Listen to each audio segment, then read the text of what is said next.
हरियाणा के पूर्व मुख्यमंत्री भूपेंद्र सिंह हुड्डा ने बुधवार को रोहतक का दौरा किया। इस दौरान वे जल प्रभाव प्रभावित एरिया का निरीक्षण करते हुए स्थिति का जायजा लिया। पिछले दिनों से हो रही बारिश के कारण कई गांवों में जल भराव की स्थिति है, जिसका जायजा लेने के लिए पूर्व सीएम खुद के हलके के गांवों में पहुंचे। वे लगातार सरकार को घेरने में भी जुटे हुए हैं। इसके अलावा भूपेंद्र सिंह हुड्डा ने शहर में भी जल भराव वाले एरिया का निरीक्षण किया। वहीं कहा कि सरकार द्वारा उचित कदम नहीं उठाए गए, जिसके कारण बरसात के दिनों में यह हालत हो जाती है। सरकार समय रहते उचित प्रबंध करती तो ऐसा नहीं होता। निर्धारित टूर प्रोग्राम के अनुसार पूर्व सीएम हुड्डा ने जिले के 11 गांवों का दौरा करना है। निर्धारित टूर प्रोग्राम के अनुसार वे किलोई हलके के गांव मकलोड़ी कलां, धामड़, बसंतपुर, ब्रह्मनवास, जसिया, गिलोड़, कहानी, रिठाल, किलोई, रुड़की व मुंगान में जनसभाएं करेंगे।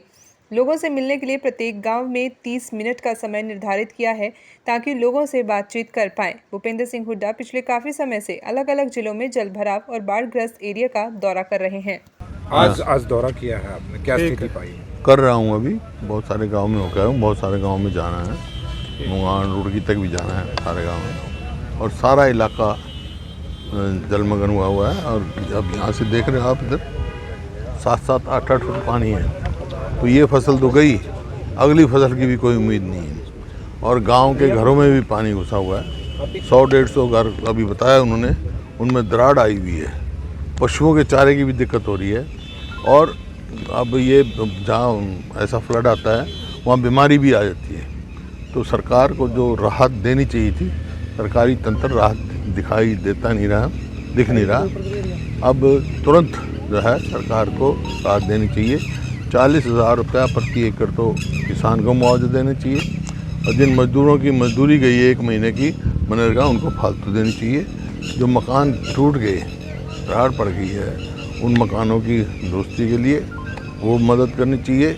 और पशु चारे का प्रबंध करना चाहिए। और फ़ौरन इमरजेंसी जो है वो डॉक्टर्स की यहाँ ड्यूटी लगानी चाहिए, ताकि दवाई भी रखी जाए और टीम भेजी जाए। अच्छा, भाजपा के जो प्रभारी है वो किलोई में आए थे, उन्होंने कार्यक्रम था उनका पन्ना प्रमुख, उसमें उन्होंने कहा कि जिस दिन राहुल गांधी पौध लगा के गए, उसके अगले दिन से जो है हरियाणा प्रदेश जो है डूब रहा है। सरकार किसकी है? हरियाणा प्रदेश इस वास्ते डूब रहा है क्योंकि ड्रेनों की जो सफाई होनी चाहिए थी, 9 साल से सफाई नहीं हुई। मैं पिछले गाँव में गया था, 2 साल से सफाई नहीं हुई, ना ड्रेन की सफाई हुई, ना सीवरेज की सफाई हुई, ना और कोई प्रबंध किया गया जो प्रबंध करना चाहिए।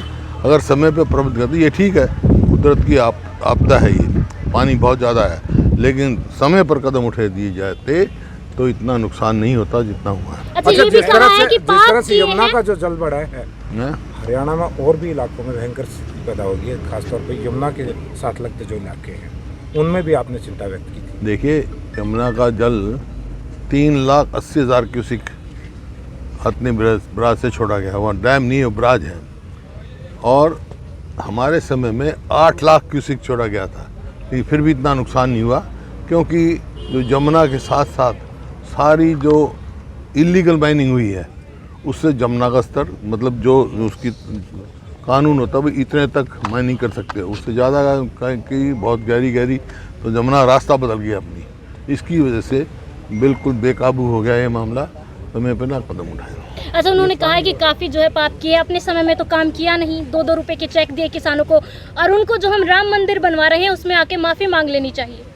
वो दे रहे हैं ऐसे। मेरे समय में तो फैसला कर दिया था, मेरे से पहले जब ओम प्रकाश चौटाला जी और बीजेपी की सरकार थी, उस टाइम 2-2, 5-5 देते थे। जब हमारी सरकार बनी, हमने फैसला कर दिया था कम से कम 250 या 500 से कम नहीं मिलेगा। आज कारगिल विजय दिवस भी है। पार्लियामेंट का जो सेशन चल रहा है, पार्लियामेंट का जो सेशन चल रहा है, पार्लियामेंट के सेशन में लगातार गतिरोध है। विपक्ष जो है चाह रहा है कि 267 क्लाउज के अंदर चर्चा हो, लेकिन सत्ता पक्ष नहीं चाह रहा और गतिरोध बना हुआ है। चर्चा होनी चाहिए, गंभीर मामला है। अच्छा, आज कारगिल विजय दिवस है, उसको लेकर क्या कहें? कारगिल विजय दिवस है आज, उसको लेकर क्या कहें? कारगिल दिवस है, सब इस बात की अच्छी बात, हमारे जो सैनिकों ने कुर्बानियाँ दी हैं